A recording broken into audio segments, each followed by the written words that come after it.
ये फॉरेस्ट विभाग की और अच्छी नस्ल का विकास करे, लेकिन क्या कर रहा है? कतले खाने किसने खोल रखे हैं? इनको तो बकरी मारने का भी अधिकार नहीं है, मुर्गा मारने का भी अधिकार नहीं है, ये सिर्फ तो है।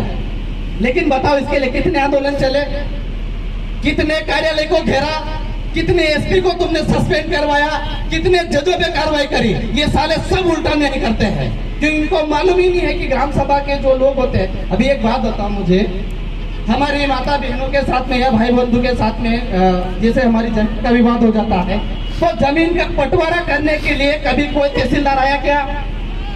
क्यों नहीं आया? क्योंकि जमीन का बंटवारा सिर्फ आदिवासी करता है, आदिवासी समाज के लोग करते हैं। उसके बाद में उसको बोलते हैं कि भैया ये हमारा पूरा न्याय हो गया है और हमने इसी जमीन का हमने बंटवारा कर है। उसके बाद में तू लिखित में दे दे सामान्य प्रशासन को कि इसका मालिक कौन है। होता कि नहीं होता? तो समझ रहे हो कि मालिक कौन है? आप सब मालिक हो, लेकिन कंडीशन और शर्त ये है कि आप अपने आप को मालिक समझते ही नहीं हो। हमारी माता बहनें अपने आप को इतना कमजोर समझती है कि अगर उसको शिक्षा नहीं है तो वो कुछ है ही नहीं।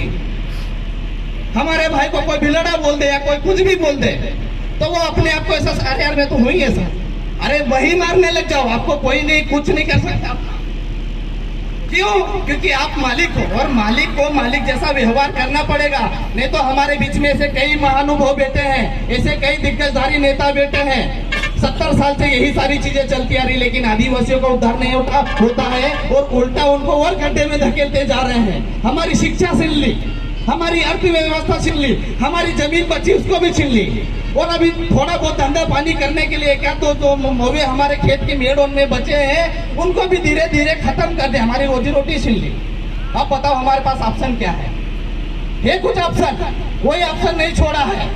तो इसलिए अगर इस बहन की हमको लड़ाई लगना है तो इस एसपी को और यहाँ के एडिशनल एसपी को, उसके बाद में यहाँ के टीआई को, इनको बालाघाट भेजो। इनको पता चलना चाहिए कि आदिवासी क्षेत्र में अगर नौकरी करना है तो इसी जगह नौकरी करो, तो तुमको मालूम पड़ेगा कि आदिवासी का ओरिजिनल पावर क्या है। हम अपने आप को तीर कमान हमारे घर में अभी हम सजा के रखे हैं।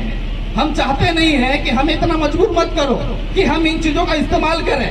हम हमारी रोजी रोटी के लिए इनका इस्तेमाल करते थे, हम जंगल में जाते थे तो हम इनका उपयोग इसलिए करते थे कि हमारे पेट भूख मिट जाए। लेकिन आप मजबूर मत करो कि हम इनको गलत दिशा में चलाने के लिए मजबूर हो जाए।